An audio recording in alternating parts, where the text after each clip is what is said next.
Good evening. You're joining with Prime TV News and I am Pankaj Kurutunga. First, the news headlines.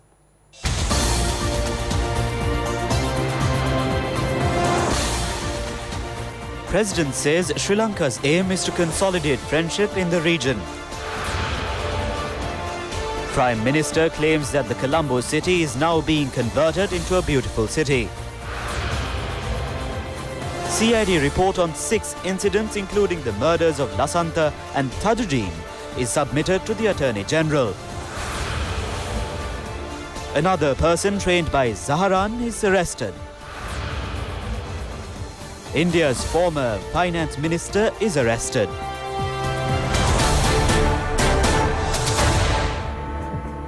Now for the news in detail. President Maithripala Sirisena has pointed out that the aim of Sri Lanka is to strengthen friendly relations in the Asian region. The presidential media unit has made mention of it in a statement with respect to the meeting President Maithripala Sirisena had with the Pakistani High Commissioner on Tuesday. The High Commissioner briefed President Maithripala Sirisena on the situation that has surfaced after the revocation of Article 370 and Article 35A of the Indian Constitution. The President on this occasion had pointed out that Sri Lanka was maintaining an advanced friendship with both India and Pakistan. The President's media unit mentioned that these talks were held based on President's stand that friendship in the region should be consolidated. Meanwhile, Robert Jukam, the Sri Lanka resident representative of the United Nations Development Programme, met the President this morning. On this occasion, the United Nations representative informed the President that they were supporting Sri Lanka to win the Sustainable Development Goals. The UN representative apprised the President of the programs implemented by the United Nations Development Programme in Sri Lanka. Prime Minister Ranil Wickremesinghe has said that the Colombo city, which has been built without proper plan, is now being converted into a beautiful city in the world as Singapore. The Prime Minister made this observation joining in the launch of the passenger boat service at the Bere Lake. Premier Wickremesinghe mentioned that this beautification was being undertaken with the aim of attracting local and foreign investment to the country within the next 5 years. The Bere Lake passenger transport service was launched today under the patronage of Prime Minister Ranil Wickremesinghe. It is operative from Union Place to Colombo Fort as a solution to congestion on roads in the Colombo city. It is operative based on the concept of Minister of Megapolis and Western Development, Patali Champika Ranavaka. It takes at least 30 minutes to travel in a bus from Colombo Fort to Union Place. However, it only takes 10 minutes to travel between these two destinations. The public will be able to obtain this service within this month, free of charge. The trawler service is operative in collaboration with the Navy and also includes all security provisions. The Prime Minister, after opening this boatyard, joined in the first trip. Among those who joined in the occasion were Minister Sagala Ratnayaka and John Amaratunga, as well as the group including parliamentarians and the Navy commander. More on local news. Prime Minister Ranil Wickremesinghe has again notified United National Front party leaders to immediately prepare the draft of the constitution related to the establishment of the Democratic National Front. The Prime Minister pointed out that he should receive at least a draft of the constitution of the front before inking the agreement related to the establishment of the new front under the leadership of the United National Party or declaring the candidate. A consensus was reached for the preparation of the final draft of the constitution, including the amendments needed for the front that is to be established during the meeting of the United National Front held at the official residence of Minister Rajitha Senaratne.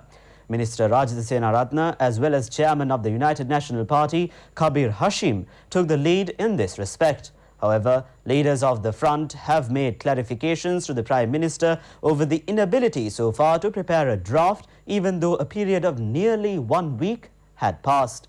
Accordingly, the Prime Minister further pointed out that the required background would be created to enter into an agreement for the establishment of the Democratic National Front, and also to nominate the candidate after the receipt of the draft concerning the constitution.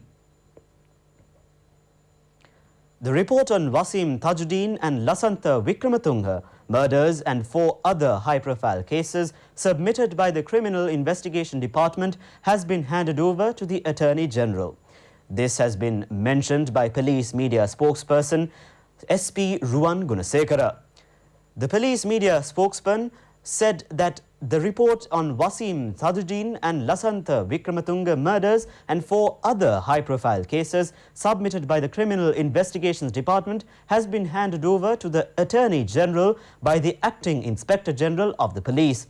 The Attorney General on August 16th instructed the Acting IGP to expedite the conclusion of police investigations into 6 high-profile cases, including the assassination of journalist Lasantha Vikramatunga, the killing of 17 aid workers in 2006, the murder of Sri Lankan rugby player Wasim Tajuddin, the abduction of journalist Keith Noyer, the abduction and disappearance of 11 Tamil youths. The Attorney General had instructed the acting IGP to conclude investigations into the cases without delay and to submit the completed files to the AG's department for the firing of charges. 2 days later, the acting inspector IGP directed the Criminal Investigations Department to submit a full report of these high-profile cases. Another person who had undergone training with Muhammad Zaharan, who served as the leader of the National Tawheed Jamaat organization, has been arrested from Ampara. The suspect arrested is a person who has been a strong activist of the Jamaat-e Millatu Ibrahim organization. He is a resident of Gampula. The police mentioned that this person had undergone training with Zaharan at the Nuarelia training camp of the National Tawheed Jamaat organization. According to the police, he had been given the Nom de Guerre Abu Ikrima after receiving the training at the camp. Minister M.H. Abdul Halim has said that action would be taken to make the Postal Department a profit-earning establishment. The minister made this reference at a function held at the auditorium of the Postal Ministry.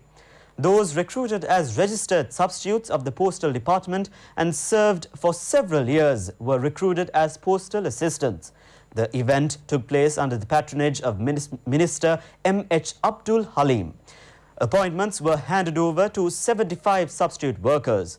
A group including Postmaster General Ranjit Aryaratna was present on the occasion. More on local news. Parliamentarian Mujibur Rahman has said that the joint opposition groups including Mahinda Rajapaksa are again planning for a media censorship. At a media conference held at Temple Trees, he queried whether they were going to leave room for a media censorship. Parliamentarian Mujibur Rahman said that an environment has been created at present for any media establishment to work according to their agenda. Gotabaya Rajapaksa has been made a candidate and queries cannot be raised from him today. The clip of the speech of Gotabaya Rajapaksa is being sent to the media institutions and only that clip related to the event can only be used. They have resumed their old activities. Criticisms made against Gotabaya are not being published in the media today. The government has strengthened the media freedom, but everyone should think whether they are going to reverse it. The parliamentarian pointed out that the actions was initiated to make public servants independent through the 19th Amendment. Mujibur Rahman mentioned that they have created an environment in the country in order to consolidate democracy based on the wishes of the people. He said that they faced all international influences and environment created to move forward, winning international confidence. Up to date, he said that they have not heard about electric tail from Mahinda Rajapaksa for several years. They have been able to end this electric chair slogan. Even the UNP local government member has been taken to courts on a certain accusation. But during Mahinda Rajapaksa's regime, an OIC was afraid to take a Pradeshia member to the police. Independence has been granted for the police to work irrespective of positions. He added that if the country is to move forward, the public service should be made independent. Suspects arrested over charges of vandalizing Buddha statues have been further remanded. The Mavanalla Magistrates Court further remanded them until the 5th of next month. 14 suspects, including a female suspect, were produced in the Mavanalla Magistrates Court today over vandalizing Buddha statues in the Mavanalla. They were apprehended following investigations jointly conducted by the Mavanala Police, the State Intelligence Service and the Criminal Investigations Department. 2 vans in connection with the incidents were also seized and these were produced in courts. Still at home, the Department of Meteorology said that an increase in rainfall and the wind speed can be expected. The Met Department attributed this to a disturbance in the northern Bay of Bengal. The Met Department emphasized on the fisheries and naval communities to be extra cautious about the situation. The Department of Meteorology said that the sea area extending from Hambantota to Pothuil may be very rough at times as the wind speed can increase from 60 up to 70 kilometers per hour at times. In a warning in forecast that the sea area extending from Puttalam to Trincomalee via Mannar and Kankasanturai can be rough at times and the wind speed can increase up to 60 kilometers per hour at times. Wind speed can increase up to 50 kilometers per hour and seas can be fairly rough at times in the other areas around the island. The department mentioned that temporarily strong gusty winds up to 70 to 80 kilometers per hour and very rough seas can be expected during thunder showers. Naval and fishing communities are requested to be vigilant in this respect. Meanwhile, the Met Department further forecast windy condition over the island, particularly in northern, north-central and north-western provinces and in Trincomalee, Hambantota and Matale districts can increase up to 60 kilometers per hour at times. And the showery condition in south-western part of the island is expected to enhance. Showers or thunder showers will occur at times in western, Sabaragamuwa, central and southern provinces. And heavy rainfall above 100 millimeters are likely at some places. The police have called on the public to submit suitable proposals to minimize the heavy traffic congestion experienced in the Colombo city. Proposals can be handed over in writing suitable to minimize traffic congestion within the Colombo city to the Deputy Inspector General of Police, number 331, Olcott Mawatha, Colombo 11. The DIG's office has also informed that if not, proposals can be directed through the email dig.colombo@police.lk. Now we move on to the biz news.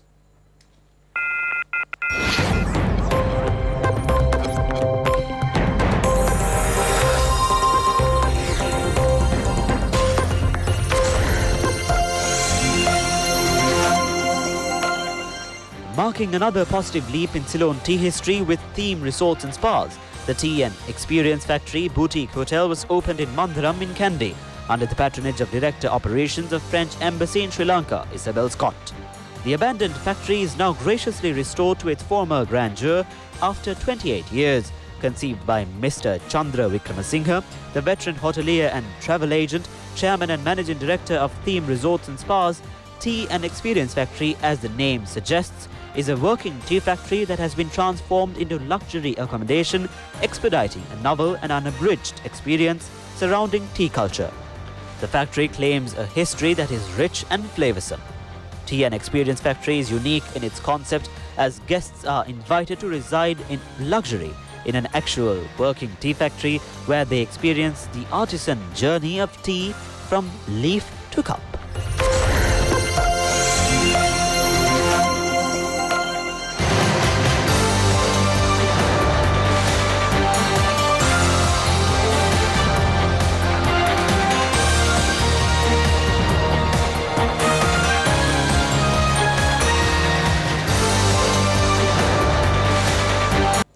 Prime News returns tomorrow, and in the meantime, make www.itnnews.lk your go-to source for the very latest in news at home and overseas. Signing off, I'm Pankaj Kulatunga. Good night.